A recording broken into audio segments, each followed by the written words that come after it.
एक बहू और 1000 नखरे। सुबह के 8 बज रहे हैं। गोकुल निवास की रसोई में मीना पसीने से तरबतर होकर नाश्ता बना रही है, जबकि डाइनिंग टेबल पर सरोज देवी अपनी आंखों पर चश्मा चढ़ाए बहू के आने का इंतजार कर रही है और कहती है, मीना, आज फिर 8 बज गए। वो महारानी अभी तक सोकर नहीं उठी क्या? सूरज सिर पर आ गया है और हमारी नई बहू के नखरे खत्म ही नहीं हो रहे। माँ जी, मैंने 3 बार दरवाजा खटखटाया, पर अंदर से जवाब आया कि अभी ब्यूटी स्लीप चल रही है। अब आप ही बताइए, मैं क्या करूं? मैं तो तंग आ गई हूँ इसके रोज रोज के ब्यूटी स्लीप से। पता नहीं आज के जनरेशन के बच्चों को ये क्या लत लगती जा रही है। तभी सीढ़ियों से तानिया उतरती है। उसके हाथ में आईफोन है और चेहरे पर महंगा फेस मास्क। उसने रेशमी नाइट सूट पहना है, जिसे देखकर सरोज देवी का पारा चढ़ जाता है। तानिया सबसे एक ही बोलती है, गुड मॉर्निंग एवरीवन। वैसे मॉर्निंग तो गुड नहीं है, क्योंकि रात को एयर प्यूरिफायर ने काम करना बंद कर दिया था। मेरी स्किन कितनी डल लग रही है ना? बहू, यहाँ स्किन नहीं, रसोई की इज्जत डल हो रही है। इस घर की रस्म है कि बहू सूरज उगने से पहले उठती है और रसोई संभालती है। तुम यहाँ फेस मास्क लगाकर घूम रही हो, ये क्या तरीका है? तानिया ने बड़े नखरे से कुर्सी खींची और उस पर बैठ गई। उसने मेज पर रखी पराठों की थाली को ऐसे देखा जैसे वो कोई कचरा हो। रमेश जी ने अखबार के पीछे से नजरें घुमाई। फिर तानिया नखरे भरे अंदाज में कहती है, ओह माय गॉड, ये तेल से लथपथ पराठे। मम्मी जी, क्या आप मेरा कोलेस्ट्रॉल बढ़ाने की साजिश कर रही हैं? मुझे तो एवोकाडो टोस्ट और ओट्स मिल्क चाहिए। इतना ऑयली नाश्ता मैं नहीं कर सकती, मेरी तबीयत खराब हो जाएगी। बेटा, हमारे घर में तो पीढ़ियों से यही नाश्ता बन रहा है। और ये ओट्स मिल्क क्या होता है? दूध तो गाय देती है, ये ओट्स कहां से दूध देने लगे? आर्यन चुपचाप अपनी प्लेट में नजरें गड़ाए बैठा था। उसे पता था कि अगर उसने मुंह खोला तो आग और भड़क जाएगी, पर सरोज देवी ने उसे बीच में घसीट ही लिया और आर्यन से कहती है, आर्यन, देख रहा है अपनी बीवी के नखरे? कल इसे मोगरे की महक से एलर्जी थी, परसों इसे मंदिर की घंटी से सिर दर्द था, और आज इसे हमारे खाने से दिक्कत है। आखिर ऐसे कैसे चलेगा बेटा? मैं तो इसके रोज रोज के नखरे से पागल हो जाऊंगी। थोड़ा समझा इसको। माँ, वो तानिया को थोड़ा वक्त लगेगा एडजस्ट होने में। तानिया प्लीज आज खा लो ना, भाभी ने बड़ी मेहनत से बनाया है। देखो, अगर तुम्हें तबीयत खराब होने का डर है तो थोड़ा कम ही खाना। आर्यन की बातें सुनकर तानिया ने अपनी उंगली की टिप से पराठे को छुआ और फिर नाक सिकोड़ ली। उसने अपने फोन में कुछ टाइप किया और फिर जोर से आह भरी, जैसे उस पर कोई पहाड़ टूट पड़ा हो। फिर कहने लगी, मेहनत तो जिम में भी होती है आर्यन, पर उसका मतलब ये तो नहीं कि मैं कुछ भी अनहेल्दी खा लूं। मम्मी जी, मेरे लिए अलग से हिमालयन पिंक सॉल्ट मंगवा दीजिए। मुझे नॉर्मल नमक से ब्लोटिंग होती है, मैं इसे नहीं खा सकती। भाभी, नमक तो नमक होता है, अब हिमालय से मंगवाओ या समुद्र से। यहाँ 100 काम पड़े हैं और आपको नमक के रंग की चिंता है। क्या बच्चों जैसे नखरे कर रही हैं? जो भी है खा लीजिए, आखिर घर के और सभी लोग तो खा ही रहे हैं ना। तानिया ने मीना की तरफ एक तिरछी नजर डाली। उसे पता था कि मीना को जलन हो रही है, क्योंकि तानिया को काम नहीं करना पड़ रहा। दादी ने अपनी लाठी जमीन पर पटकी और हंसने लगी। अरे सरोज, ये तो अभी ट्रेलर है। इस बहू के पास 1000 नखरे हैं और हर नखरे की एक नई कहानी। आज नमक गुलाबी चाहिए तो कल पानी भी नीले रंग का मांगेगी। और ढूंढो रंग बिरंगी बहू। हंसी मत माँ जी। बहू, आज दोपहर को पूजा है और तुम्हें साड़ी पहनकर बैठना होगा। ये नाइट सूट और फेस मास्क उतारो और तैयार हो जाओ। तानिया ने अपनी आंखों को गोल गोल घुमाया। उसे साड़ी पहनने के नाम से ही चिढ़ थी। ऊपर से भारी गहने पहनना उसे किसी सजा से कम नहीं लग रहा था। तानिया ने फटाक से जवाब दिया, sari in this weather? Mummy ji, मेरा फैब्रिक सेंस बहुत सेंसिटिव है। मुझे सिर्फ प्योर शिफॉन चाहिए, वो भी पेस्टल कलर्स में। ये लाल पीले बनारसी साड़ी पहनकर मैं किसी जोकर जैसी लगूंगी। मैं नहीं पहन सकती। जोकर लगो या रानी, पहननी तो वही पड़ेगी जो मैंने निकाली है। और याद रखना, अगर पूजा में तुम्हारे नखरे शुरू हुए तो मुझसे बुरा कोई नहीं होगा। बहुत हो गई तुम्हारी नौटंकी। तानिया उठी और अपने कमरे की तरफ चल दी, पर जाते जाते उसने एक और बम फोड़ दिया। उसने मेज पर रखे पानी के गिलास को देखा और फिर उसे छोड़ दिया और पानी पर तंज कसते हुए बोली, वैसे मम्मी जी, क्या इस घर का पानी कॉपर चार्ज्ड है? अगर नहीं है तो मेरा डाइजेशन खराब हो सकता है। आर्यन, मेरे लिए मटके का नहीं, एल्कलाइन वाटर मंगा दो। आज से मैं वही पीऊंगी। तानिया, अब क्या पानी भी विदेश से मंगाऊं? चुपचाप जो मिल रहा है पी लो, वरना मां मुझे घर से निकाल देगी। सरोज देवी ने अपना सिर पकड़ लिया। उन्हें समझ ही नहीं आ रहा था कि वो इस नखरेबाज बहू को कैसे सुधारे।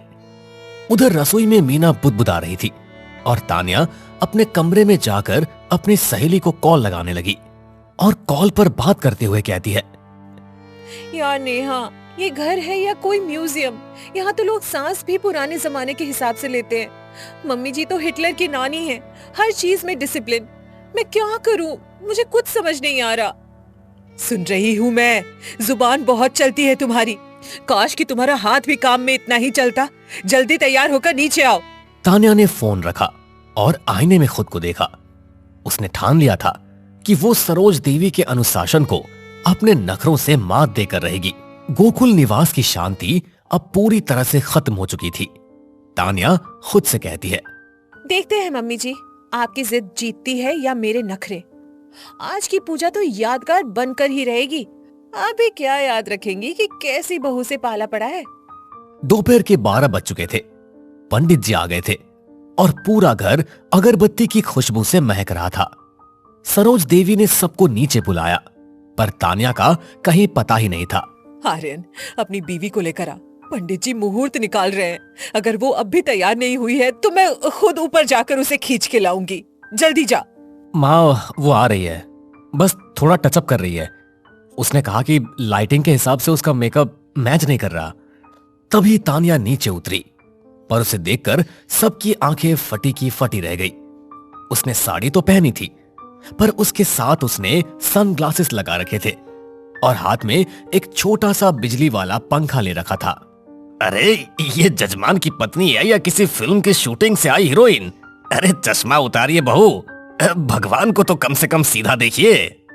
सॉरी पंडित जी, ये यूवी रेज बहुत तेज है और मुझे माइग्रेन हो सकता है।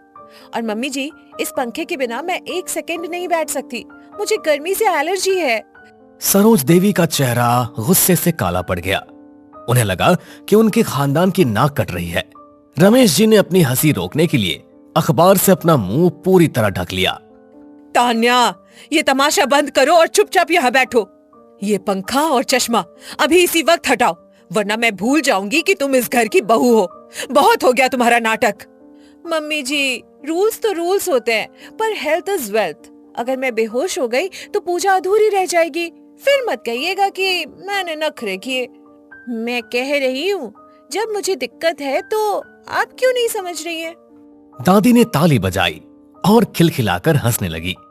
गोकुल निवास में आज परंपरा और नखरों के बीच एक ऐसा दंगल शुरू हुआ था जिसका अंत किसी को पता नहीं था। फिर दादी कहती है, वाह रे मेरी बहू, 1000 नखरे और एक अकेली सास।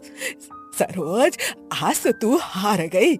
इस लड़के ने तो भगवान के सामने भी अपनी शर्त रख दी। अब आगे क्या होगा, अब भगवान ही जाने। थैंक यू दादी, कम से कम आप तो मुझे समझती हैं। अब पंडित जी, मंत्र शुरू कीजिए, पर थोड़ा फास्ट। मुझे 3 बजे अपना स्किन रूटीन फॉलो करना है। अपने हेल्थ से मैं किसी भी तरह से कोई भी कॉम्प्रोमाइज नहीं कर सकती। सरोज देवी ने हाथ जोड़कर भगवान की तरफ देखा, जैसे वो पूछ रही हो कि उन्हें पिछले जन्म के किस पाप की सजा मिली है। तान्या ने बड़े नखरे से चश्मा थोड़ा नीचे किया और मुस्कुराकर अपनी सास की तरफ देखा। पूजा खत्म हो चुकी है, पर घर का माहौल अब भी गर्म है। सरोज देवी ने तय कर लिया है कि तान्या के नखरों का इलाज काम से ही होगा। उन्होंने अपनी बड़ी बहू मीना को किनारे ले जाकर एक गुप्त योजना बनाई और उसे अच्छे से समझाया और कहा, मीना, आज शाम का पूरा खाना तान्या बनाएगी। और हाँ, रसोई की एसी और पंखा दोनों खराब कर दो। जरा देखे इसके नखरे गर्मी में कितने टिकते हैं। जब गर्मी में खाना बनाएगी तब इसकी सारी नौटंकी खत्म हो जाएगी। माँ जी, ये तो बहुत अच्छा आइडिया है। वैसे भी इसे हाथ लगाने की आदत नहीं है। आज आटे और पसीने में इसके स्किन का सारा ग्लो निकल जाएगा। तब समझ में आएगा कि काम करने और नखरे दिखाने में कितना अंतर होता है। शाम के 4 बज रहे हैं। तान्या अपने कमरे में नेटफ्लिक्स देख रही है। तभी सरोज देवी ने दरवाजा जोर से खटखटाया। उनके हाथ में रसोई की चाबियां थी और चेहरे पर एक विजयी मुस्कान। सरोज देवी तान्या से कहती है, बहू, आज मीना की तबीयत ठीक नहीं है और मेरे घुटनों में बहुत जोरों का दर्द हो रहा है। आज रात का खाना तुम्हारे हाथ का होगा। और सुनो, बाहर से ऑर्डर करने का सोचना भी मत, क्योंकि हमें बाहर का खाना खाने की आदत नहीं है। ओह गॉड, कुकिंग! मम्मी जी, किचन में तो मैं 1 सेकंड भी नहीं रुक पाऊंगी। मुझे आग की गर्मी से स्किन प्रॉब्लम हो जाती है। मेरी स्किन हीट सेंसिटिव है। डॉक्टर ने आग से दूर रहने को कहा है। सरोज देवी ने तान्या की बातों को अनसुना कर दिया और उसे खींचकर रसोई में ले गई। रसोई में घुसते ही तान्या ने अपनी नाक पर रुमाल रख लिया, क्योंकि वहां उमस बहुत ज्यादा थी। वो खुद को बहुत ज्यादा असहज महसूस कर रही थी। What? यहाँ पंखा क्यों नहीं चल रहा? और ये लाइट इतनी डिम क्यों है? आर्यन, जल्दी आओ। यहाँ सरवाइव करना मेरे बस की बात नहीं है। आर्यन अभी बाजार गया है। पंखा खराब है और मैकेनिक कल आएगा। अब चुपचाप ये सब्जियां काटो और चूल्हा जलाओ, वरना रात को सबको भूखा सोना पड़ेगा। सरोज देवी बाहर जाकर सोफे पर बैठ गई और छिपकर रसोई का नजारा देखने लगी। तान्या ने बड़े नखरे से अपने रेशमी दुपट्टे को कमर में बांधा और चाकू उठाया, जैसे वो कोई तलवार हो। ये चाकू कितना बेकार है। और ये प्याज, छी, इसकी स्मेल मेरी नाक में घुस जाएगी। मम्मी जी, क्या हमारे पास टीयर्स फ्री प्याज नहीं है? भाभी, प्याज तो रुलाने के लिए ही होते हैं। जल्दी कीजिए, वरना ससुर जी के आने का वक्त हो जाएगा और उन्हें देर से खाना पसंद नहीं है। अब नखरेबाजी बंद कीजिए। आधे घंटे बाद तान्या का बुरा हाल था। उसका फेस मास्क पसीने से बहकर उसकी गर्दन तक आ गया था। उसने गुस्से में चूल्हा जलाया, पर लाइटर काम नहीं कर रहा था, क्योंकि उसे मीना ने गीला कर दिया था।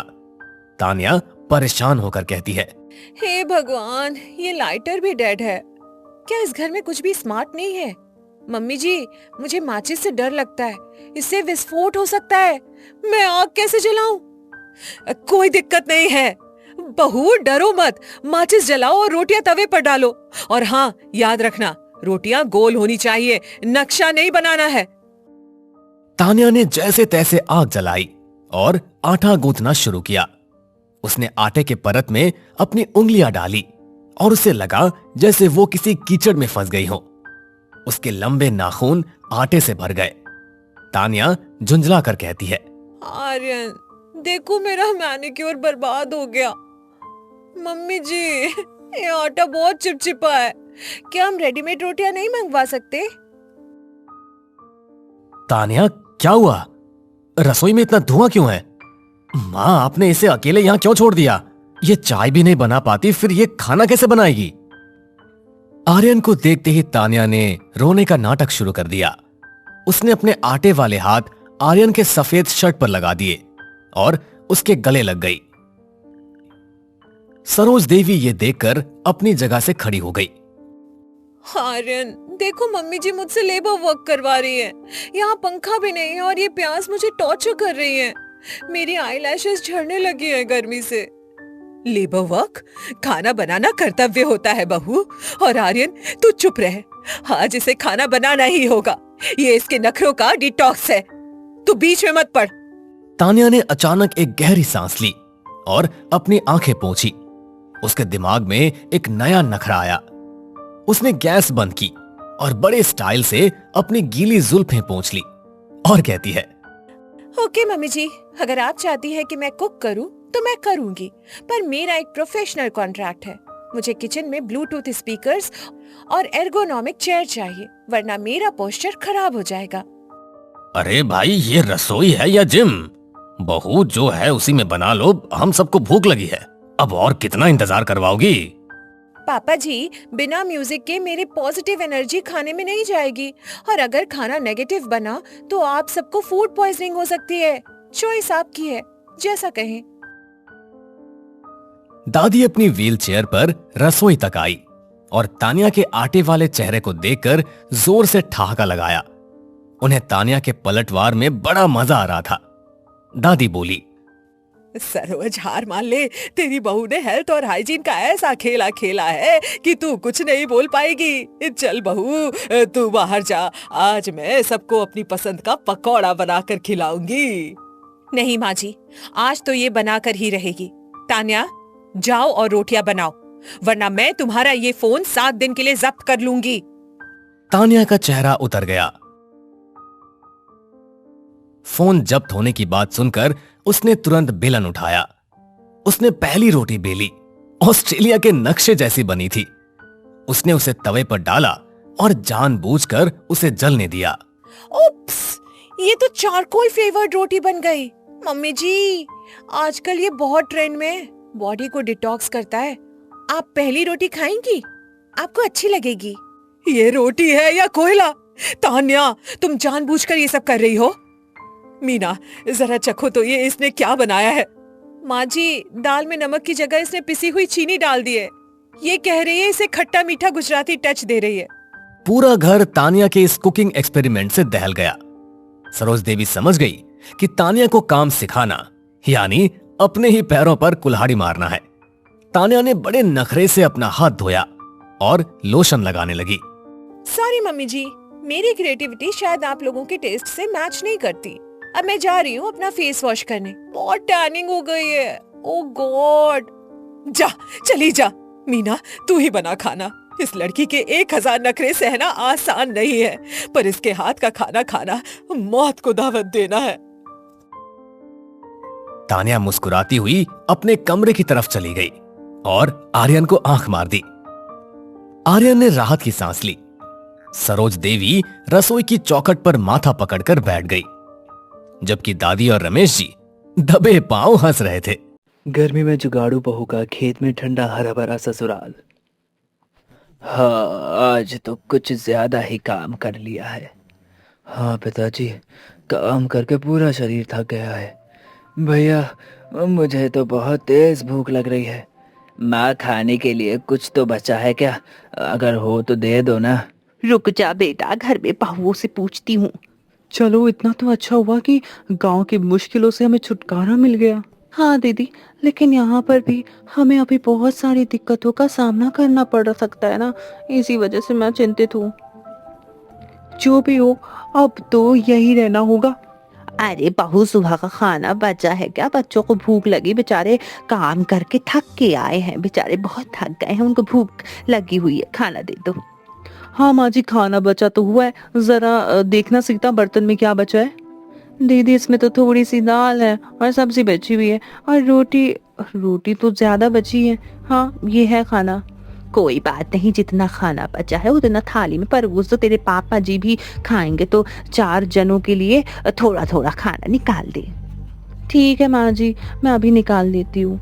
मैं बाहर जा रही हूँ, थोड़ा उन लोगों के थोड़ा सा पंखा झल देती हूँ, उनको बहुत गर्मी लग रही होगी। तुम खाना लेकर बाहर आ जाना। माँ जी, आप बाहर बोल दो कि ये लोग 2 खाट बिछा ले, मैं अभी खाना लेकर आती हूँ। ठीक है बहू। ये तो पूरी दाल खट्टी लग रही है। हाँ, क्या बना दिया तुम लोगों ने? पिताजी, मुझे लगता है दाल बासी हो गई है। हाँ भैया, मुझे तो सब्जी भी बासी लग रही है। लगता है गर्मी की वजह से खाना जल्दी खराब हो गया है। छोड़ो छोड़ो छोड़ो, हे भगवान, इस खाने को फेंकवा देते हैं, रोटी प्याज और नमक ही खा लेते हैं। हाँ पिताजी, आप ठीक कहते हैं। अरे बहू, इस थाली के खाने को जरा खेत में फेंकाना। क्यों, क्या हुआ माँ जी, क्या बात है? अरे गर्मी की वजह से पूरा खाना खराब हो गया। अब तो बहुत जल्दी खाना खराब हो जाया करेगा। लगता है खाना ठीक रखने के लिए हमें कोई नया उपाय करना होगा। वैसे भी दोपहर तक सभी भूखे हो जाते, बार बार चूल्हा भी नहीं जला सकते, कुछ तो सोचना पड़ेगा। ला दीदी, मैं खाना फेंक देती हूँ। हाँ ये ले, 1 थाली तू ले ले, 2 मैं ले लेती हूँ। बहू, खाना जरा दूर फेंकना, नहीं तो घर में ही बदबू आती रहती है, तो दूर फेंक के आना। ठीक है माँ जी। दीदी, मैं तो कहती हूँ एक गड्ढा खोद कर उसमें ही इस खाने को फेंक देते हैं। इससे खाने की बदबू भी नहीं आएगी और किसी के पैर में भी नहीं लगेगा, अन्न का अनादर भी नहीं होगा। हाँ तो ठीक कह रही है, आज यहीं पर फेंक देते, कल एक गड्ढा खोद लेंगे तब उसी में फेंक दिया करेंगे। ठीक है? ठीक है दीदी। ज्यादा गहरा गड्ढा खोदकर क्या ही करना, इतना बहुत है। लेकिन एक बात तो है, जमीन के अंदर काफी ठंडक लग रही है। क्या हुआ दीदी, आपने गड्ढा खोद लिया क्या? हाँ सीता, देखना मैंने ये गड्ढा खोद दिया है, मैं जमीन के काफी नीचे तक तो आ गई हूँ। अच्छी खासी ठंडक भी है वैसे यहाँ पर। हाँ दीदी सही बोल रही हो। अरे ठंडक ना होती तो खेत में जो कुत्ते बैठते हैं और वो मिट्टी हटाकर क्यों खोदते हैं, इसीलिए बैठते होंगे क्योंकि उनको ठंडक लगती होगी। सीता, मुझे एक जुगाड़ सूझा है, हम यहाँ की मिट्टी खोदकर अपना देसी फ्रिज बना सकते हैं। ये आप क्या बोल रही हो दीदी, कुछ भी बोलती रहती हो। भला जमीन में गड्ढा खोदकर हम फ्रिज कैसे बना सकते हैं, कुछ भी। कविता की बातें कई सवालों से भरी पड़ी थी, लेकिन क्या सच में कविता जमीन में गड्ढा खोदकर फ्रिज बना सकती है? तब तक गर्मी में सभी अपना गांव छोड़कर खेत में क्यों रहने लगे? क्या पूरा परिवार बिना बिजली के खेत में हमेशा के लिए रह पाएगा? वह खेत में होने वाली परेशानियों का सामना कैसे कर पाएगा? इस कहानी को पूरी तरह से जानने के लिए चलिए एक फ्लैशबैक में चलते हैं। दीदी, मैंने सब्जी काट दी है, अब मैं थोड़ा बाहर का काम कर लेती हूँ। बाहर का क्या काम है? बाहर बहुत गर्मी पड़ रही है, आपको तो पता है ना। हम जैसे ही बाहर निकलते पैर जलने लगते, तो मैं थोड़ा पानी छिड़क देती हूँ, फिर थोड़ी ठंडक रहेगी। ठीक है, तुम जाओ। दीदी, मैं कुएं से पानी लेने जा रही हूँ, थोड़ी देर तक आ जाऊंगी। ठीक है, तुम जाओ। अरे बहू, तू अकेली चूल्हे के पास क्या काम कर रही है? ला, मैं सब्जी बना देती हूँ, फिर जल्दी से खाना लेकर खेतों की तरफ जाना होगा। उधर खेतों पर रामनाथ जी और उनके तीनों बेटे काम कर रहे होते। हे भगवान, इस गर्मी ने तो पूरा पसीने से मुझे तर-बतर कर दिया है। पिताजी, आप थोड़ी देर आराम कर लो, हम तब तक थोड़ा और काम कर लेते हैं। क्या आराम करूं बेटा, गर्मी से बुरा हाल हो चुका है, अब आराम करना भी एकदम मौत जैसा है। पिताजी, आप बिल्कुल भी निराश मत हो। आप ना ये गमछा भिगोकर शरीर पोंछ लो, फिर थोड़ा आराम मिल जाएगा आपको। हाँ, ये ठीक रहेगा। वो तो शुक्र है कि हमने पहले से यहाँ एक नलकूप का जुगाड़ कर रखा है, नहीं तो पानी पीने के लिए भी हमें कुएं के पास जाना पड़ता और बहुत मेहनत लगती। हाँ पिताजी, ये तो आपने बिल्कुल सही कहा। सच में शरीर को ठंडक मिल गई है, लेकिन इस भयंकर गर्मी में मुझे नहीं लगता कि ये गमछा ज्यादा देर तक गीला रहेगा। अगले दिन कविता घर वालों के लिए पापड़ बना रही थी। उसने सोचा था कि पापड़ को बाहर सुखा लेती हूँ। माँ जी, मैं सोच रही थी कि इन पापड़ों को बाहर धूप में रख देती हूँ, कुछ देर बाद तो ये सूख जाएंगे। ठीक है बहू, लेकिन जरा इन्हें देखते रहना कि भाई कहीं पापड़ रोटियों की तरह सिक ना जाएं। बहुत गर्मी है। अरे नहीं माँ जी, ऐसा कुछ भी नहीं होगा, मैं ध्यान देती रहूंगी। अब कविता बाहर खाट पर पापड़ रखकर अपने दूसरे काम पर लग जाती है। कुछ ही देर बाद विमला जी पापड़ों को देखते हुए बोलती है, ये लो, मैंने तो पहले ही कहा था कि कहीं पापड़ रोटियों की तरह सिक ना जाए। ये लो, एकदम सूख कर लकड़ी बन गए हैं ये पापड़। अरे बहू, अरे ओ बहू, देख तेरे पापड़ एकदम सूख के जल गए हैं भाई, इनको उठा ले, जल्दी अंदर लेकर जा। ठीक है माँ जी, मैं अभी रख देती हूँ। रात को सभी लोग अपना अपना खाना खाकर सो जाते, लेकिन विमला जी के शरीर की घमौरियां उन्हें सोने नहीं दे रही थी। तभी कविता जी चिल्लाकर बोलती है, क्या हुआ माँ जी, आज आपको नींद नहीं आ रही क्या? नींद कहाँ से आएगी बहू, अरे मेरी पेट में उफ बड़ी घमौरियां हो रखी है, ये कब से खुजली हो रही है, उफ इसीलिए नींद नहीं आ रही अच्छे से। रुको माँ जी, मैं आपकी पीठ में खुजला देती हूँ। हाँ हाँ हाँ हाँ, थोड़ा थोड़ा नीचे की तरफ खुजलाना। आय हाय, लगता है वहां पर ज्यादा घमौरियां हो गई। हाँ हाँ, मजा आ गई। ठीक है माँ जी, रुको मैं पंखा भी कर देती हूँ। कुछ देर बाद जब विमला जी सो जाती हैं तो कविता घर के बाहर निकलकर ठंडी हवा में घूमने लगती है। तभी उनकी नजर एक दूर दिख रही खेत पर पड़ती है। बाहर कितनी अच्छी हवा चल रही है, और वो दूर हमारे खेत, वहां तो और ज्यादा हवा चल रही होगी। एक हमारा गांव है जहाँ गर्मी से बुरा हाल है, मुझे खेत पर गए हुए काफी दिन हो गए हैं। एक काम करती हूँ, कल मैं सभी के लिए खाना लेकर जाऊंगी, फिर अपने खेत का नज़ारा भी देखाऊंगी। अरे दीदी, आप इतनी रात को बाहर क्या कर रही हो? कुछ नहीं सीता, बस गर्मी की वजह से थोड़ा बाहर टहलने आ गई थी। काफी रात हो गई, चलो अब सो जाओ। अगले दिन कविता खाना लेकर खेतों पर जाती है तो कुछ ही देर बाद वो नीम के पेड़ के पास बैठ जाती है और खुद से बोलती है, यहाँ तो सच में बहुत ठंडक है, कितनी ठंडी ठंडी हवा चल रही है, ऊपर से यहाँ की जमीन भी ठंडी है। गांव में तो जमीन सुबह से ही जलने लगती है। क्या हुआ कविता, तुम घर नहीं जा रही? थोड़ी देर में चली जाऊंगी जी, बस यहाँ पर बैठकर अच्छा लग रहा है तो सोचा थोड़ी देर रुक जाऊं। हाँ वो तो है, यहाँ पर चारों तरफ ठंडक है, ठंडक, बहुत अच्छा लग रहा है। सच में अगर हमारा घर यहीं पर होता तो कितना अच्छा होता। हाँ वो तो है, लेकिन जितना अच्छा तुम सोच रही हो इतनी परेशानियां यहाँ झेलनी पड़ती हैं, तुम्हें क्या पता। यहाँ पर धूल, भारी आंधी, तूफान और हर तरह की परेशानियों का सामना करना पड़ सकता है। हम परेशानियों का भी हल निकाल सकते हैं, यहाँ पर एक मजबूत और सुरक्षित घर भी बन सकता है। वो सब तो ठीक है, लेकिन माँ पिताजी माने तभी तो कुछ हो सकता है ना।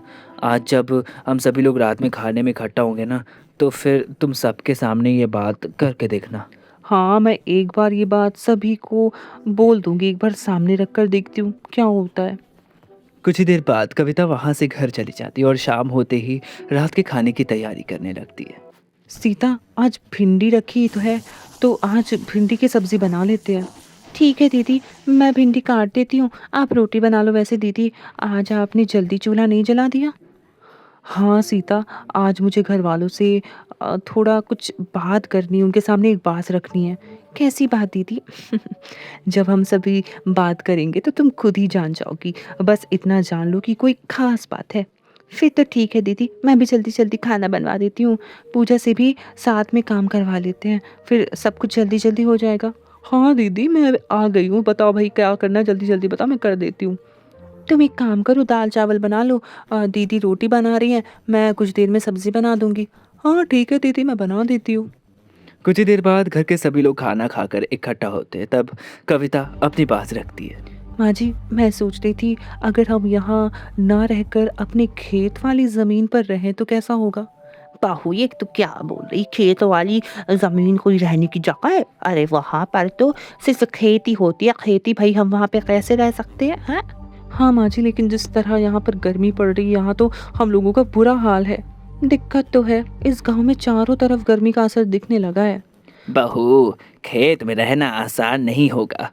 पापा जी, हमारे खेत के पास नलकूप भी लगा हुआ है, पेड़ की छांव भी है और खेत की सब्जियां भी हुई हैं।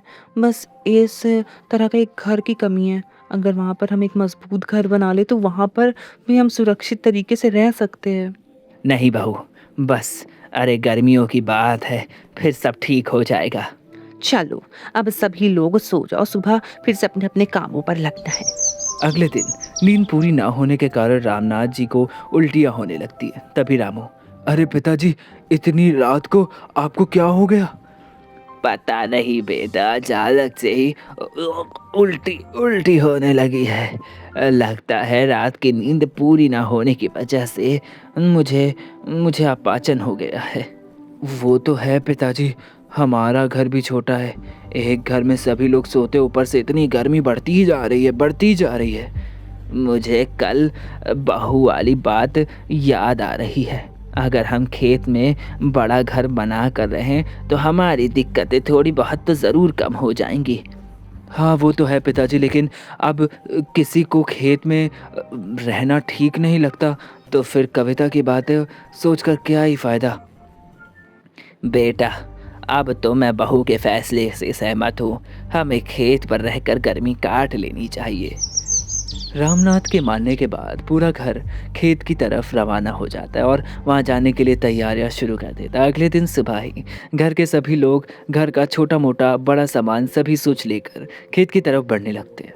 खेत पर पहुंचते ही हमें सबसे पहले बांस इकट्ठा करने पड़ेंगे ताकि जल्दी से घर का ढांचा तैयार कर पाए। हाँ दीदी, लेकिन सबसे पहले सुबह का खाना खा लेंगे, तभी कुछ करेंगे। मुझे तो सामान बांधते बांधते भूख लगने लग गई है।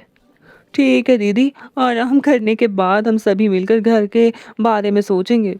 कुछ ही देर बाद सभी लोग घर बनाने में जुट जाते। कोई बांस की लकड़ियां लाया तो कोई मिट्टी इकट्ठा करने में लगा हुआ था और कोई पास में नलकूप से पानी में भरता जा रहा था। कुछ ही समय बाद उनका मिट्टी का घर तैयार हो जाता है। तभी कविता जी बोलती है, आज एक रहने लायक घर तो तैयार हो गया। अब धीरे धीरे इस घर को मजबूत करते रहेंगे। दीदी, यहाँ पर तो हम सभी लोग आराम से रह पाएंगे और आराम से घर में सो भी पाएंगे। अरे अब सभी नहीं, केवल औरतें ही घर में सोया करेंगी। हम सभी अपनी अपनी खाट बाहर डालकर सोया करेंगे। इससे ये रहेगा कि हम खेत की रखवाली भी कर पाएंगे और आराम की नींद भी मिल जाएगी। फिर तो और अच्छा है, औरतें आराम से इस बड़े से घर में सो सकती हैं। अगले दिन घर के सभी मर्द खेतों पर काम करने के लिए चले जाते। बहुएं कुछ नया करने के लिए अलग अलग जुगाड़ सोचती। तभी सीता बोलती है, दीदी, हमारी झोपड़ी में अब थोड़ी ठंडक तो रहती है, लेकिन अभी भी पेड़ों के बीच से आने वाली धूप हमारे घर पर पड़ती रहती है। तो मैं सोच रही हूँ क्यों ना हम अपने घर की छत पर कुछ बेल वाले पौधे लगाएं। इससे ये होगा कि वो हमारी झोपड़ी के ऊपर एकदम चारों तरफ फैल जाएंगे और एकदम छत वाला काम करेंगे और धूप भी नहीं लगेगी और तो और अंदर गर्मी भी कम होगी। हाँ, ये तो सही कह रही है, हम ऐसा कर सकते हैं। तो फिर सोचना क्या है, आज ही मैं कद्दू और तरबूज जैसे फल छत पर लगा देती हूँ। इससे जल्दी से ही हमारी छत बेलों से ढक जाएगी। ठीक है। इस तरह दोनों बहुओं ने मिलकर सब्जियां और फल अपनी झोपड़ी के ऊपर उगा लिए। इस तरह पूरे घर पर फैल गई, जैसे वो कोई घर नहीं बल्कि झोपड़ी के आकार का पेड़ लगने लगा था। धीरे धीरे सभी बहुओं ने खेत में रहने का दौरान उन्होंने कई सारी समस्याओं को ठीक करती रही। एक दिन पूजा नलकूप के पास वाली जमीन पर बैठकर सोच रही थी। तभी कविता जी भी वहां पर आ जाती है। दीदी, देखो ना, ये यहाँ की ज़मीन कितनी ठंडी है। हाँ पूछा, यहाँ की ज़मीन तो हमेशा पानी गिरता रहता है ना, तो इस वजह से ठंडी है, इसीलिए ये अच्छी जगह लग रही है। दीदी, अगर इस नाली की तरह घर में पतली नालियाँ बनाकर हम उससे में रात भर पानी गिरने का जुगाड़ कर दे, तो फिर सोचो हमारे आसपास कितनी ठंडक होने लगेगी। लेकिन ये कैसे होगा? आसान है दीदी, हम एक बांस का स्टैंड बनाकर उसमें एक मटका लटका देंगे, जिसके नीचे छोटा सा छेद कर देंगे। फिर वो जो मटका होगा वो रात भर पानी भरकर छोड़ दिया करेंगे। उससे धीरे धीरे पानी पतली नालियों में बहता रहेगा। इस तरह हमारा घर और बाहर की जगह ठंडी ठंडी रहेगी। वाह पूजा, ये तो एक बहुत अच्छा जुगाड़ है। चल फिर आज हम सब ये मिलकर काम करते, इस जुगाड़ को पूरा करते। इस तरह से तीनों बहुओं ने मिलकर आसपास का वातावरण अब ठंडा बना लिया था। लेकिन अभी भी कई सारी दिक्कतें थी जो खत्म नहीं हो पाई थी। एक दिन घर के सभी मर्द खेतों का काम खत्म करके झोपड़ी के बाहर खाट पर आराम करने के लिए आते। तभी रामनाथ बोलता है, हाँ आज तो कुछ ज्यादा ही काम कर लिया है। हाँ पिताजी, काम करके पूरा शरीर थक गया है। भैया मुझे तो बहुत तेज भूख लग रही है। माँ खाने के लिए कुछ तो बचा है क्या? अगर हो तो दे दो ना। रुक जा बेटा, घर में बहुओं से पूछती हूँ। चलो, इतना तो अच्छा हुआ कि गांव की मुश्किलों से हमें छुटकारा मिल गया। हाँ दीदी, लेकिन यहाँ पर भी हमें अभी बहुत सारी दिक्कतों का सामना करना पड़ सकता है ना, इसी वजह से मैं चिंतित हूँ। जो भी हो, अब तो यही रहना होगा। अरे बहू, सुबह का खाना बचा है क्या? बच्चों को भूख लगी, बेचारे काम करके थक के आए हैं, बेचारे बहुत थक गए हैं, उनको भूख लगी हुई है, खाना दे दो। हाँ माँ जी, खाना बचा तो हुआ है, जरा देखना सीता बर्तन में क्या बचा है। दीदी, इसमें तो थोड़ी सी दाल है और सब्जी बची हुई है और रोटी तो ज्यादा बची है। हाँ, ये है खाना। कोई बात नहीं, जितना खाना बचा है उतना थाली में परोस दो, तेरे पापा जी भी खाएंगे तो 4 जनों के लिए थोड़ा थोड़ा खाना निकाल दे। ठीक है माँ जी, मैं अभी निकाल देती हूँ। मैं बाहर जा रही हूँ, थोड़ा उन लोगों के थोड़ा सा पंखा चल देती हूँ, उनको बहुत गर्मी लग रही होगी। तुम खाना लेकर बाहर आ जाना। माँ जी, आप बाहर बोल दो कि ये लोग 2 खाट बिछा ले, मैं अभी खाना लेकर आती हूँ। ठीक है बहू। ये तो पूरी दाल खट्टी लग रही है। हाँ, क्या बना दिया तुम लोगों ने? पिताजी, मुझे लगता है दाल बासी हो गई है। हाँ भैया, मुझे तो सब्जी भी बासी लग रही है। लगता है गर्मी की वजह से खाना जल्दी खराब हो गया है। छोड़ो छोड़ो छोड़ो, हे भगवान, इस खाने को फेंकवा देते हैं, रोटी प्याज और नमक ही खा लेते हैं। हाँ पिताजी, आप ठीक कहते हैं। अरे बहू, इस थाली के खाने को जरा खेत में फेंका ना। क्यों, क्या हुआ माँ जी, क्या बात है? अरे गर्मी की वजह से पूरा खाना खराब हो गया। अब तो बहुत जल्दी खाना खराब हो जाया करेगा। लगता है खाना ठीक रखने के लिए हमें कोई नया उपाय करना होगा। वैसे भी दोपहर तक सभी भूखे हो जाते, बार बार चूल्हा भी नहीं जला सकते। कुछ तो सोचना पड़ेगा। ला दीदी, मैं खाना फेंक देती हूँ। हाँ ये ले, एक थाली तू ले ले, दो मैं ले लेती हूँ। बहू, खाना जरा दूर फेंकना, नहीं तो घर में ही बदबू आती रहती है। तो दूर फेंक के आना। ठीक है माँ जी। दीदी, मैं तो कहती हूँ एक गड्ढा खोद कर उसमें ही इस खाने को फेंक देते हैं। इससे खाने की बदबू भी नहीं आएगी और किसी के पैर में भी नहीं लगेगा, अन्न का अनादर भी नहीं होगा।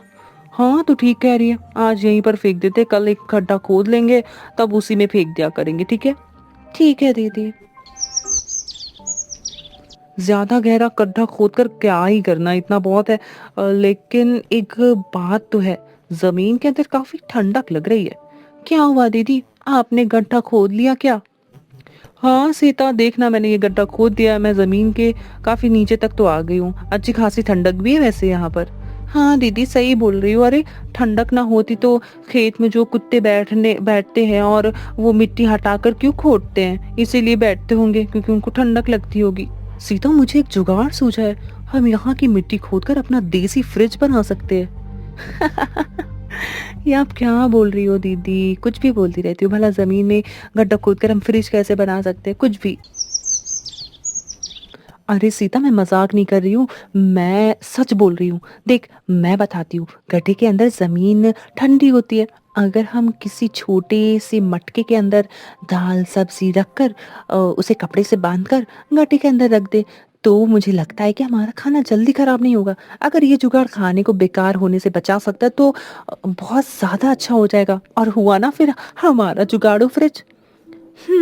हाँ दीदी, फिर तो आपका कहना बिल्कुल सच है। आपने तो सच में हमारे फ्रिज का जुगाड़ सोच लिया है। अगले दिन दोनों ने मिलकर फ्रिज वाला जुगाड़ बनाकर तैयार कर लिया। अरे कविता, दोपहर में खाने के लिए कुछ बचा है क्या? मैं अभी लाती हूँ। भाभी, बस रोटी ही लाना। खाना तो इस समय तक अक्सर बासी हो जाता है, तो खाने का कोई मतलब नहीं। हाँ भैया, बासी खाना खाकर हमें अपनी तबीयत नहीं खराब करनी, रोटी ही लिया दो। अरे देवर जी, आप परेशान ना हो, एक बार खाकर तो देखो। ये बासी खाना अब बिल्कुल बेकार नहीं लगेगा। ये बासी नहीं है बल्कि एकदम अच्छा है, ताज़ा ताज़ा लगेगा। मैंने इसका समाधान भी निकाल लिया है। क्या मतलब भाभी जी? मतलब मैं आपको बाद में बताऊंगी। पहले आप बचा हुआ खाना खाकर बताओ कि वो बासी है, बदबू आ रही है या नहीं। ठीक है भाभी, आप खाना ले आओ। अब कविता उसी गड्ढे में छोटी सी मटकी निकालती है और उसमें रखा हुआ खाना सभी लोगों को परोस देती। फिर सभी लोग खाना खाने लगते हैं। तभी रामू बोलता है, अरे आज तो दाल में कुछ ऐसी बदबू नहीं आ रही है, बल्कि और अच्छा स्वाद आ रहा है। हाँ भैया, ऐसा लग रहा है जैसे दाल जरा सी भी बासी नहीं हुई है। दाल की छोड़ो, अरे ये सब्जी देखो, बिल्कुल ठीक लग रही है। ये सब कैसे हुआ भाभी? ये सब हमारे देसी फ्रिज का कमाल है। हमने जमीन में एक गड्ढा खोद कर उसी में छोटी छोटी मटकियां रख दी और उसमें खाना रख दिया और ऊपर से कपड़े को बांध दिया ताकि हवा भी अंदर ना जाए और ठंडक भी रहे। ओहो, ये बात, सच में तुम्हारे जुगाड़ ने तो आज भर पेट खाना खिलवा दिया। अरे हमारे घर की तरफ तो देख जरा। हाँ, ऐसा हरा भरा घर हमारी बहुओं का कमाल है।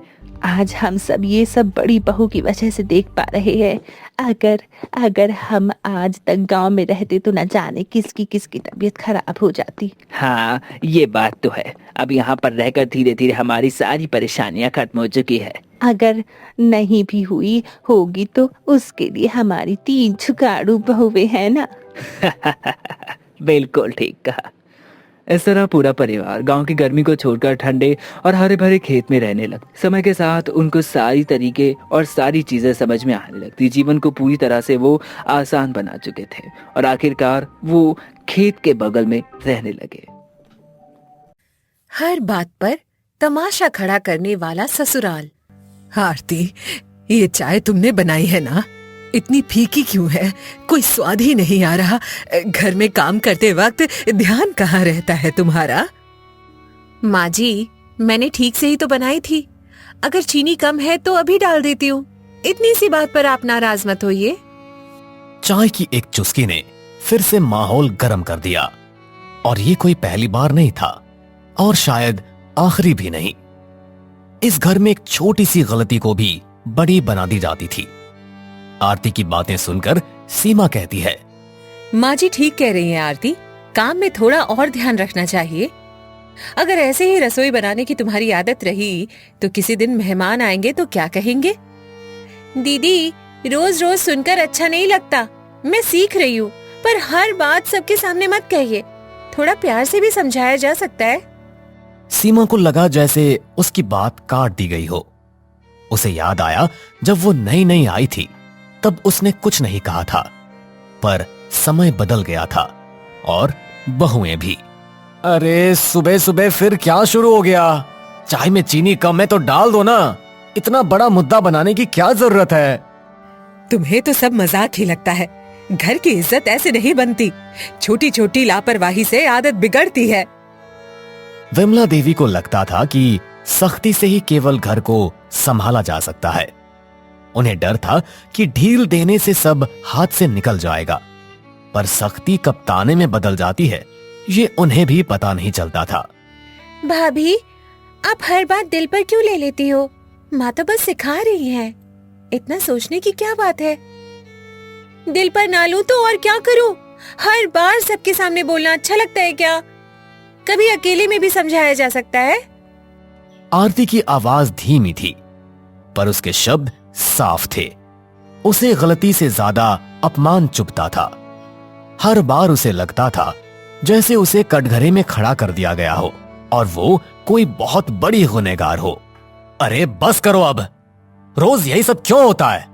सुबह का समय है, शांति से रहो ना। इतनी सी बात को इतना मत बढ़ाओ। तुम्हें तो अपनी बीवी ही सही लगेगी। माँ तो गलत हो गई अब। क्या मैंने तुम्हें यही दिन देखने के लिए पाला था? विवेक की हालत हमेशा एक जैसी रहती थी।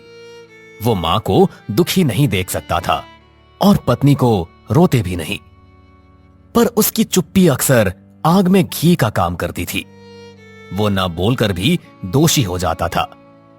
अरे भाई, बात खत्म करो, चीनी डाल दो और चाय पी लो। इतना शोर अच्छा नहीं लगता। आप तो हमेशा टाल देते हो। घर चलाना आसान नहीं होता। मैं गलत नहीं हूँ। हरिराम जी सालों से यही देखते आ रहे थे। उन्हें पता था बात छोटी है पर आदत बड़ी है। घर में शांति उनकी ख्वाहिश थी, पर यह कभी हकीकत भी हो पाएगी इसकी कोई उम्मीद नहीं थी। आरती, थोड़ा झुक जाया करो। घर में बड़े हैं, उनकी बात मान लो। इससे माहौल ठीक रहता है। कितना झुकूं दीदी? हर बार मैं ही क्यों चुप रहूं? कभी किसी ने सोचा मैं क्या महसूस करती हूँ? आरती का यह सवाल सीधा था और भारी भी। सीमा ने नजरें झुका ली। शायद उसने भी कभी यही सवाल मन में दबा दिया था। फिर मोहित ने कहा, भाभी, आप जवाब दोगी तो बात बढ़ेगी। माँ का स्वभाव ऐसा ही है, थोड़ा समझ कर चलो ना। स्वभाव के नाम पर सब सहते रहें, कभी तो कोई बोलेगा ना। हर बात पर तमाशा क्यों बनता है? कमरे में एक पल को सन्नाटा छा गया। आरती ने वो कह दिया था जो सब सोचते थे। इस घर में आवाज उठाना ही सबसे बड़ा जुर्म था। फिर काजल ने कहा, आप बात को ज्यादा बढ़ा रही हो भाभी। माँ ने बस 2 शब्द ही तो कहे, इतना बुरा मानने की क्या जरूरत? रोज रोज 2 शब्द सुनो तो भारी लगते हैं। मैं भी इंसान हूँ, पत्थर नहीं। टूट जाती हूँ रोज रोज की बेमतलब की बातों से। आरती की आंखें हल्की सी भर आई, पर उसने आंसू गिरने नहीं दिए। उसे पता था रोने पर भी यही कहा जाएगा, ड्रामा कर रही है। फिर विवेक आरती की साइड लेते हुए विमला से कहता है, माँ, सच में हर बात पर इतना मत बोलो। अरे हम सबको थोड़ा आराम रहना चाहिए, और वैसे भी घर डर से थोड़ी चलता है। तो मैं डराती हूँ? अब तुम भी यही कहोगे? सब मिलकर मुझे ही गलत बना दो। विमला देवी को लगा जैसे जमीन खिसक रही हो। उन्हें पहली बार महसूस हुआ कि बच्चे अब छोटे नहीं रहे, पर उन्हें ये बात मान लेना आसान नहीं था। फिर हरिराम विमला को समझाते हुए कहते हैं, अरे विमला, सुन भी लिया करो, बच्चे दुश्मन नहीं है तुम्हारे, घर में हंसी रहे तो अच्छा लगता है। मैं तो बस सुधार चाहती हूँ। क्या अगर मैं ना बोलूं तो घर सुधर जाएगा? अरे मेरी नीयत खराब नहीं है, मैं सबके भले के लिए ही बोलती हूँ। नीयत सच में खराब नहीं थी, पर तरीका ऐसा था कि हर दिन झगड़े में बदल जाता था। सुधार की कोशिश अक्सर अपमान बन जाती थी। आरती थोड़ी नरमी से बोली, माँ जी, मैं आपकी इज्जत करती हूँ, बस थोड़ा प्यार से बोल दीजिए, तमाशा मत बनाया कीजिए। मुझे लगा तुम लापरवाह हो, शायद मैं ही ज्यादा बोल जाती हूँ, सोचूंगी इस बारे में। सुबह का झगड़ा वहीं थम गया, पर पूरी तरह खत्म नहीं हुआ। घर में पहली बार खुलकर बात हुई थी। अब देखना था क्या आदत बदलेगी या फिर अगली सुबह फिर वही तमाशा होगा। घर का डाइनिंग एरिया, रात का वक्त। रात के करीब 9 बजे थे। पूरा दिन जैसे खींचातानी में ही निकल गया था। सब लोग डाइनिंग टेबल पर बैठे थे, पर खाने से ज्यादा चुप्पी परोसी जा रही थी। आरती, रोटी जरा जल्दी देना, सब इंतजार कर रहे हैं, आज फिर देर हो गई। दीदी, सबको रोटी एक साथ ही चाहिए, कैसे करूं? हाथ तो 2 ही हैं मेरे, थोड़ा सब्र कर लीजिए, ला रही हूं। सीमा को फिर वही पुरानी बात याद आ गई। उसने सोचा आरती धीरे काम करती है, और आरती को लगा जैसे सुबह की बात फिर शुरू होने वाली है। रात की थाली में भी शांति नहीं थी। फिर विमला तंज कसते हुए कहती है, देखा, मैंने कहा था ना, काम में कोई फुर्ती नहीं है, घर ऐसे नहीं चलता। मैं कितनी बार बोलूं? माँ, बस खाना खा लेते हैं शांति से। अरे पूरा दिन तो बस इसी उधेड़ बुन में निकल गया, अब फिर से शुरू मत करो, सब थक गए हैं वैसे भी। विवेक कोशिश कर रहा था कि बात आगे ना बढ़े। उसे डर था कि छोटी सी चिंगारी फिर आग बन जाएगी। घर में शांति बचाना अब उसका रोज का काम बन गया था। मोहित आरती की साइड लेते हुए कहने लगता है, भाभी सुबह से ही काम करने में लगी है, थोड़ा टाइम लग गया तो क्या हुआ, खाना तो अच्छा बना है। तुम्हें तो सब अच्छा लगेगा ही, समय की कीमत तुम्हें कुछ समझ आती भी है या नहीं? विमला देवी की आवाज में वही सख्ती थी। उन्हें लगता था ढील देने से सब हाथ से निकल जाएगा, पर सख्ती से रिश्ते हाथ से फिसल रहे थे। काजल भी आरती को हिदायत देते हुए कहने लगी, भाभी, दाल थोड़ी पतली है, सुबह वाली दाल फिर ना हो जाए, माँ को अच्छा नहीं लगेगा। सब शांति से खाओ। आपको तो सब अच्छा ही लगता है, मैं ही गलत दिखती हूँ। किसी को मेरी बात आखिर समझ क्यों नहीं आती? क्या मैं इतना गलत कह देती हूँ? विमला देवी के शब्दों में शिकायत थी। उन्हें सच में लगता था कि घर की जिम्मेदारी अकेले उनके कंधे पर है, पर शायद वो ये नहीं देख पा रही थी कि अब घर में और भी कंधे हैं। माँ जी, हम आपके खिलाफ नहीं हैं, बस रोज की बहस से थक जाते हैं, थोड़ा माहौल हल्का रहे तो अच्छा लगता है। मैं भी यही चाहती हूँ, हर दिन डर डर के जीना नहीं चाहती, घर में अपनापन होना ही चाहिए। टेबल पर रखी थालियां जैसे सब सुन रही थी। आज बात फिर खुल रही थी, लेकिन इस बार आवाजें थोड़ी नरम थी। शायद सबको एहसास हो रहा था कि रोज का तमाशा सबको थका रहा है। विवेक भी विमला से बड़ी नरमी के साथ कहता है, मां, हमें आपसे डर नहीं प्यार चाहिए। अगर गलती हो तो समझा दो, सबके सामने कुछ मत कहो। मैंने कभी सोचा नहीं कि तुम लोग डरते हो, मुझे लगा मैं सही कह रही हूँ, शायद मेरा तरीका ही गलत हो। यह पहली बार था जब विमला देवी ने अपनी बात में नरमी दिखाई। घर में हल्की सी उम्मीद की हवा चली। आरती ने भी पहली बार राहत महसूस की। फिर मोहित ने विमला से कहा, मां, हम सब साथ हैं, कोई आपका अपमान नहीं कर रहा, बस थोड़ा बदलाव चाहिए। हाँ माँ, छोटी बात को बड़ा मत बनाया करो, घर हंसता हुआ ही अच्छा लगता है। रोज रोज घर में कलह बहुत अच्छी बात नहीं है। बच्चों की बातों में शिकायत नहीं, विनती थी। विमला देवी ने सबके चेहरे देखे। उन्हें लगा शायद सच में कुछ बदलना चाहिए। फिर धीरे स्वर में बोली, ठीक है, कोशिश करूंगी, हर बात पर नहीं बोलूंगी, पर तुम लोग भी ढंग से काम करना। मैं पूरी कोशिश करूंगी माँ जी, बस इतना चाहती हूँ कि बात प्यार से हो, घर घर जैसा लगे तो अच्छा है। उस रात का खाना पहली बार बिना किसी लड़ाई झगड़े के खत्म हुआ। अगली शाम घर में अजीब सी खामोशी थी। कल की बातों ने सबको सोचने पर मजबूर कर दिया था। आज तय होना था कि ये घर बदलेगा या फिर वही पुराना तमाशा लौटेगा। सबको थोड़ी देर बैठना है, मुझे कुछ कहना है, आज कोई बीच में नहीं बोलेगा। हाँ मां, बोलिए, हम सब सुन रहे हैं, आप आराम से कहिए।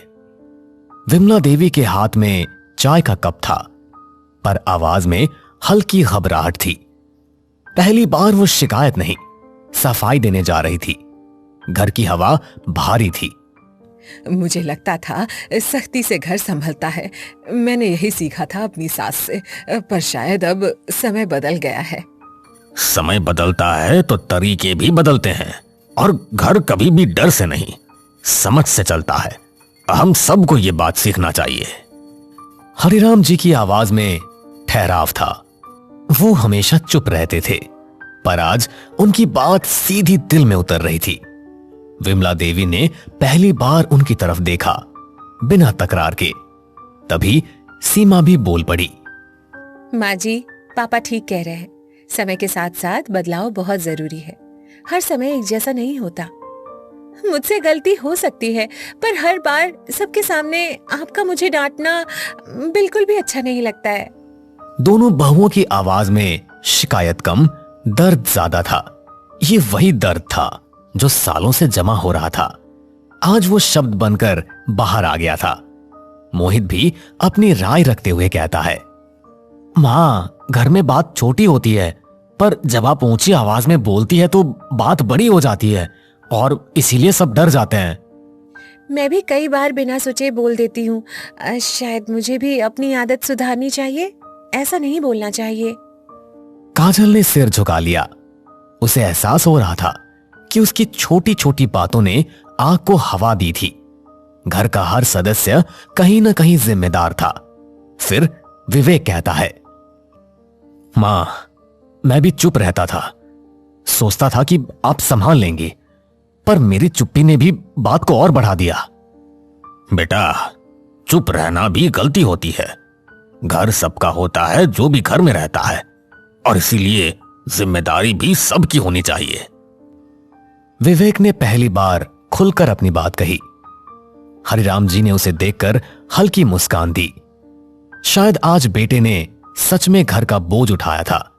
फिर विमला थोड़ी नरमी के साथ कहती है, मुझे डर था कि अगर मैं ढील दूंगी तो घर बिगड़ जाएगा, पर शायद सख्ती से ही सब दूर हो रहे थे। मैं कोशिश करूंगी बदलने की। हम भी बदलेंगे माँ जी, और सभी लोग काम बांट लेंगे, सब मिलकर करेंगे। ये पहली बार था जब मैं की जगह हम बोला गया।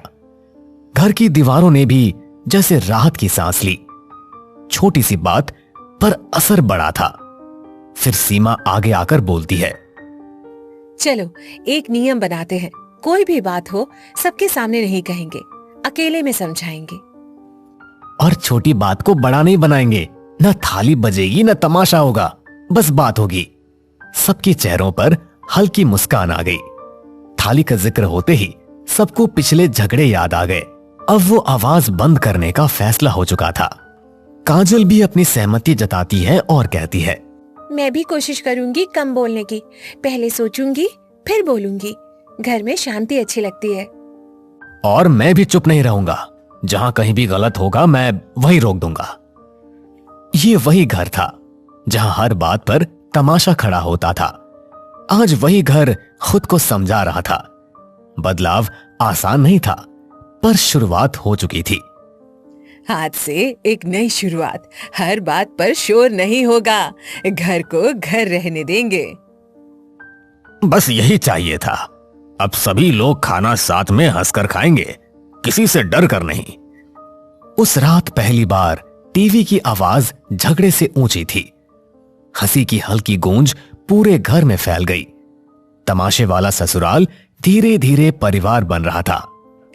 हर बात पर डांट और डर कम होगा और अपनापन बढ़ेगा। चलो अब इसी बात पर सब लोग एक साथ चाय पियेंगे। हर घर में झगड़े होते हैं, बातों का शोर भी होता है, पर जब लोग मान लें कि गलती सिर्फ एक की नहीं सबकी है, तभी घर बचता है। तमाशा बंद हो जाए तो रिश्तों की असली आवाज सुनाई देने लगती है। महल की ऊंची दीवारें सिर्फ पत्थर की नहीं थी, उनमें पीढ़ियों की कहानियां दबी थी। कुछ गौरव की, कुछ शर्म की, और कुछ जिन्हें कभी बाहर आने की इजाजत नहीं मिली। रात का वक्त, राजस्थान की वीरान पहाड़ियों के बीच खड़ा 200 साल पुराना महल। चांदनी उसके संगमरमर पर चुपचाप बिछी हुई है। अनन्या पहली बार इस महल में कदम रखती है। लाल जोड़े में सजी दुल्हन, लेकिन आंखों में हल्की सी बेचैनी। डरो मत अनन्या, ये घर जितना बड़ा दिखता है उतना ही शांत है। घबराने की बिल्कुल जरूरत नहीं है, तुम आराम से कदम बढ़ाओ। शांत जगहें कभी कभी ज्यादा बोलती हैं, बस आवाज सुनाई नहीं देती। और मैं घबरा नहीं रही, बस इस नई जगह का अवलोकन कर रही हूँ। राजवीर ने इसे मजाक समझा, पर अनन्या ने पहली रात कुछ महसूस किया था। महल में अजीब सी ठंडक थी, जो मौसम से नहीं माहौल से आती है। मुख्य हॉल में राजमाता देवयानी बैठी है। सफेद साड़ी, तीखी आंखें। शाही खानदान में स्वागत है। यहाँ इज्जत सबसे ऊपर होती है और सवाल कम पूछे जाते हैं। इज्जत सवालों से नहीं गिरती, गलतियों से गिरती है। मैं सिर्फ सच जानना चाहूंगी। कमरे में सन्नाटा फैल गया। नई बहू ने पहली मुलाकात में ही सीधी रेखा खींच दी थी। राजमाता की आंखों में हल्की चमक आई, जैसे शिकार और शिकारी आमने सामने हो। इतने में रणविजय सिंह हाथ में पुरानी फाइल लिए हुए धीरे धीरे अंदर आते हैं और अनन्या से कहते हैं, इस घर में जो दिखता है वही सच होता है। बाकी बातों में पड़ना अच्छी बात नहीं है, इसलिए मेरी मानो तो तुम बस अपने काम से काम रखना। अगर सब कुछ आईने की तरह साफ होगा तो कुछ छुपाने की जरूरत भी नहीं होगी। और मैं तो बस समझना चाहती हूँ, उलझना नहीं। अनन्या की आवाज में विद्रोह नहीं था, सिर्फ जिज्ञासा थी। पर कई बार जिज्ञासा सबसे खतरनाक हथियार बन जाती है। रात गहराती है और अनन्या अपने कमरे में अकेली बैठी है। कमरा आलीशान था, सुनहरे पर्दे, झूमर, भारी पलंग, पर एक कोना थोड़ा अजीब था। दीवार पर पुरानी तस्वीर थी जो टेढ़ी लटकी हुई थी। अनन्या पास जाती है और तस्वीर में एक औरत है जिसका चेहरा हल्का खरोंचा हुआ है। अनन्या उसे गौर से देखती है, तभी दरवाजे पर दस्तक होती है। मीरा अंदर आती है और अनन्या को देर रात तक जागते हुए देखकर वो कहती है, मालकिन, रात ज्यादा हो गई है। ये महल रात में जागता है, आप जल्दी सो जाइए। ये तस्वीर किसकी है और ये चेहरा क्यों खरोचा हुआ है? ये सब क्या है? किसने किया है? ये कौन है? मीरा का चेहरा पल भर के लिए सफेद पड़ जाता है। उसकी आंखों में डर साफ था, जैसे किसी ने पुराने घाव को अचानक कुरेद दिया हो। मीरा अनन्या से कहती है, कुछ तस्वीरें देखनी नहीं चाहिए और कुछ बातें पूछनी नहीं चाहिए, क्योंकि ये महल सब याद रखता है। और सच, क्या वो भी यहीं कहीं दबा है या किसी ने उसे हमेशा के लिए मिटा दिया है? इस तस्वीर के पीछे की सच्चाई क्या है, मुझे साफ साफ बताओ। ये कौन है? बस धीरे से तस्वीर सीधी करके कमरे से बाहर चली जाती है। दरवाजा बंद होने की आवाज असामान्य रूप से भारी लगती है। अनन्या अपने कमरे में अकेली रह जाती है। बाहर हवाएं तेज हो गई है। महल की गलियों में सीटी जैसी आवाज गूंजती है, जैसे कोई फुसफुसा रहा हो। नई बहू को लगा ये घर सिर्फ पत्थरों से नहीं बना, यहां जरूर कोई बड़ा रहस्य दबा है। अचानक नीचे से तेज आवाज आती है, किसी चीज के गिरने की।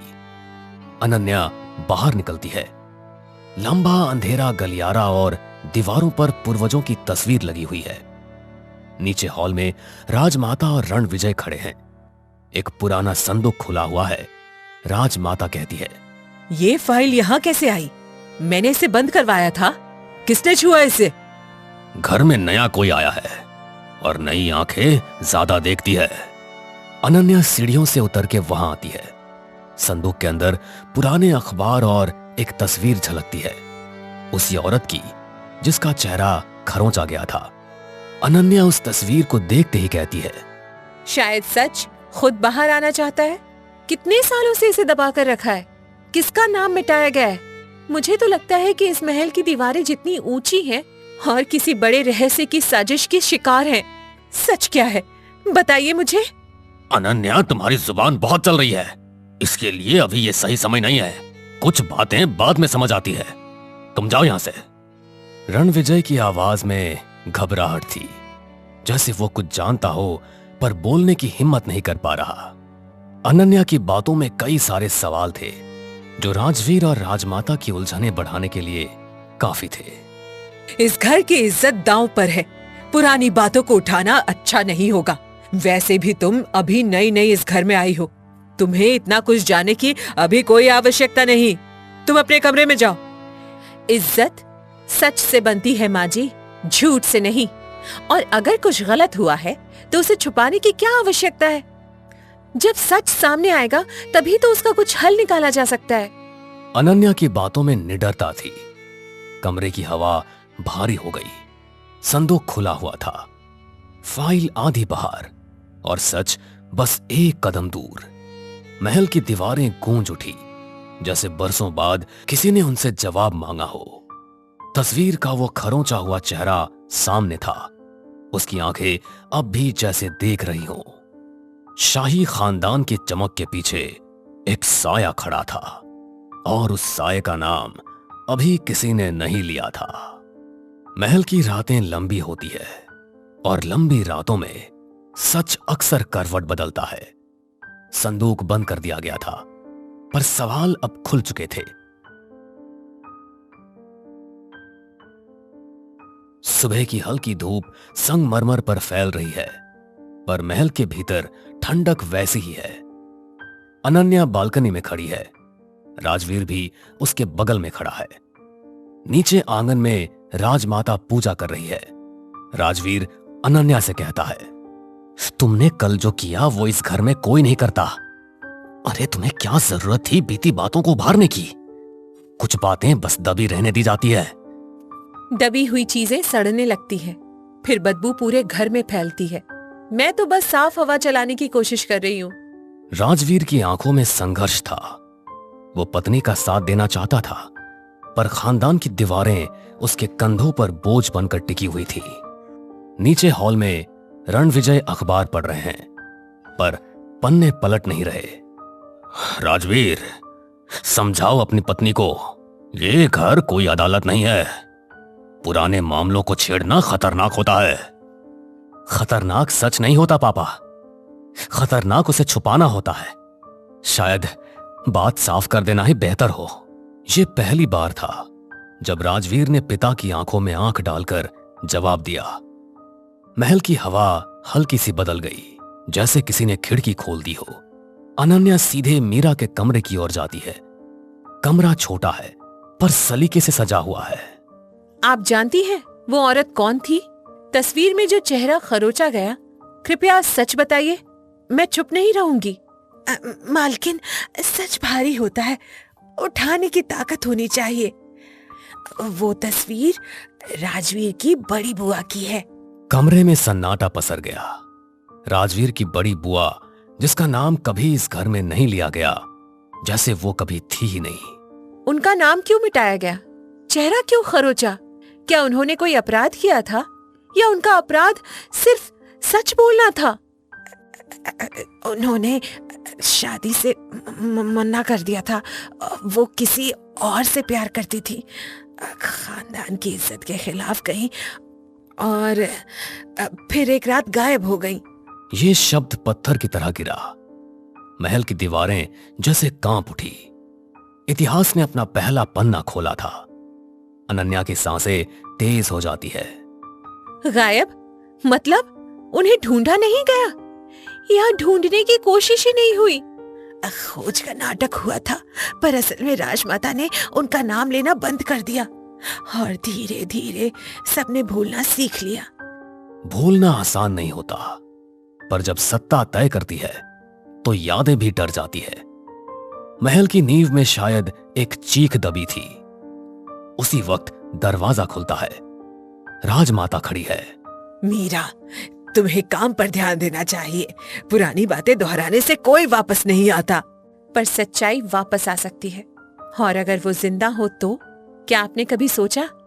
राजमाता की आंखों में पहली बार हल्की घबराहट चमकी, जैसे किसी ने बंद दरवाजे पर जोर से दस्तक दे दी हो। अब वो जिंदा नहीं है। उनका फैसला उनका था। घर छोड़ने की सजा घर से नाम मिट जाना होती है। सजा प्यार करने की या अपनी जिंदगी चुनने की? शब्द तीर की तरह निकले। राजमाता का चेहरा सख्त हो गया, पर उनकी उंगलियां कांप रही थी। सच कभी पूरी तरह मरता नहीं। तभी राजवीर अंदर आता है और कहता है, दादी, क्या बुआ सच में घर से भागी थी या उन्हें जाने पर मजबूर किया गया?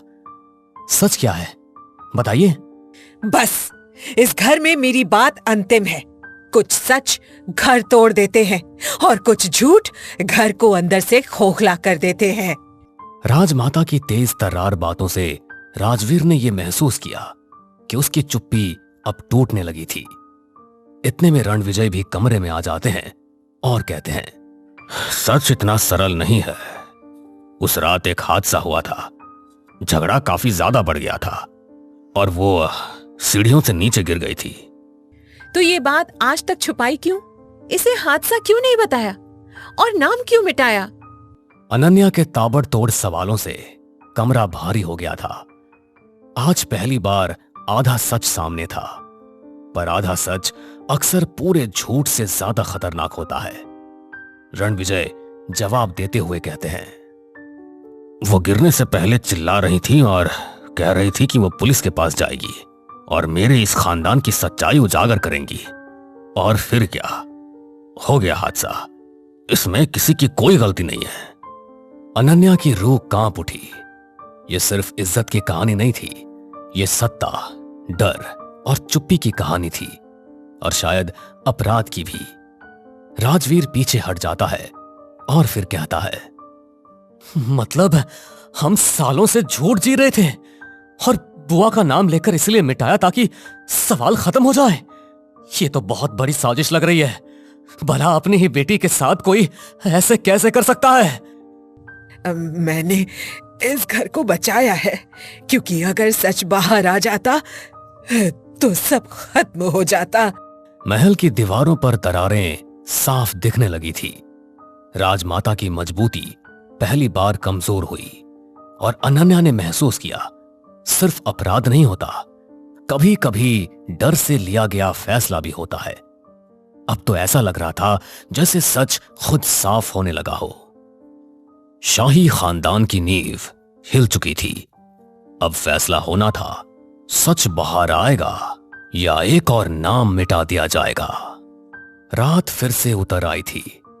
महल के आंगन में अजीब सी बेचैनी तैर रही थी। सच आधा बाहर आ चुका था, बाकी आधा अब किसी के सीने में धड़क रहा था। बिजली कड़कती है, बारिश की बूंदें गिरने लगती है। अनन्या उसी खरोंची हुई तस्वीर के सामने खड़ी है। राजवीर पीछे खड़ा है, चुपचाप खड़ा है। फिर अनन्या कहती है, हादसा कभी अचानक नहीं होता, उससे पहले बहुत कुछ होता है। क्या उस रात सिर्फ बहस हुई थी या कुछ और? अनन्या, मुझे सच जानना है। चाहे वो इस घर को तोड़ दे चाहे जोड़ दे, मुझे इससे कोई मतलब नहीं है। मैं बस अब झूठ में नहीं जी सकता। राजवीर के शब्दों में पहली बार डर से ज्यादा साहस था। अनन्या ने महसूस किया, अब ये उसकी अकेली लड़ाई नहीं रही, अब ये आने वाली पीढ़ियों की भी लड़ाई थी। हॉल में सब इकट्ठा है। राजमाता कुर्सी पर बैठी है, चेहरा कठोर, और रणविजय खिड़की के पास खड़े हैं। आपने कहा वो सीढ़ियों से गिरी थी, पर गिरने से पहले वो पुलिस के पास जाने की बात क्यों कर रही थी? आखिर किस बात का पर्दाफाश करना चाहती थी? वो परिवार की संपत्ति के कागज देख चुकी थी। उन्हें पता चल गया था कि हिस्से में धोखा हुआ है। कमरे में जैसे किसी ने बम गिरा दिया हो। यह इज्जत का मामला नहीं था, यह तो लालच का मामला था, और लालच खून से भी ज्यादा गहरा दाग छोड़ता है। तभी राजवीर बोलता है, मतलब बुआ को उनका हक दिया ही नहीं गया, और जब उन्होंने आवाज उठाई तो उन्हें चुप करा दिया गया। ये कैसा न्याय है? चुप कराया नहीं, उन्हें समझाया गया था, पर वो घर की मर्यादा तोड़ना चाहती थी, इसलिए ऐसा हुआ। वैसे भी घर की इज्जत हमें किसी के जान से भी ज्यादा प्यारी है। राजमाता का इतना कठोर शब्द सुनकर सबके होश उड़ गए। मर्यादा शब्द तो इस घर में ढाल की तरह इस्तेमाल हुआ था, और घर की इज्जत की तुलना किसी के जान से ज्यादा प्यारी इस वाक्य ने सबको हिलाकर रख दिया था। अनन्या कहती है, मर्यादा के नाम पर अधिकार छीन लेना या किसी की जान ले लेना कहाँ का न्याय है? उस रात क्या हुआ था, सच सच बताइए। देखो, बहस काफी बढ़ चुकी थी। मैंने उनका हाथ पकड़ा, वो छूटकर पीछे हटी और सीढ़ियों से नीचे गिर गई। तो आपने रिपोर्ट क्यों नहीं की? क्यों इसे हादसा घोषित नहीं किया? नाम क्यों मिटाया? अगर पुलिस आती तो संपत्ति, प्रतिष्ठा सब चला जाता। मैंने घर बचाने के लिए ऐसा किया। घर बचा लिया गया, पर इंसान खो गया, और खोई हुई आत्माएं दीवारों में बस जाती है। मीरा आगे बढ़ती है और कहती है, मालकिन आखिरी सांस तक कह रही थी मेरा सच सामने आएगा, पर उस रात उन्हें चुप करा दिया गया। हम सब चुप रहे। चुप्पी सबसे बड़ा अपराधी थी, जिसने सच को दफनाया और सालों तक महल के अंदर को खोखला करती रही। राजवीर कहता है, आज से उनका नाम वापस आएगा। सच स्वीकार करने से घर टूटता नहीं, झूठ से टूटता है। आज फैसला कर लीजिए। राजमाता की आंखों में हार नहीं थी, बस थकान थी, सालों तक सच को दबाने की थकान। ठीक है, कल पुलिस को बयान दिया जाएगा और उनकी संपत्ति का हिस्सा उनके नाम से ट्रस्ट में चला जाएगा। मैंने बहुत साल झूठ को छिपा लिया, अब और नहीं, मैं गवाही दूंगा। सदियों पुरानी दीवारें आज पहली बार शांत थी। राजसी शान अब भी थी, पर उसके नीचे छुपा अंधेरा उजाले में बदल चुका था। सच ने इस खानदान को तोड़ा नहीं, उसे साफ किया, और हवेली जो सालों से फुसफुसा रही थी, आज पहली बार खामोश होकर मुस्कुरा रही थी।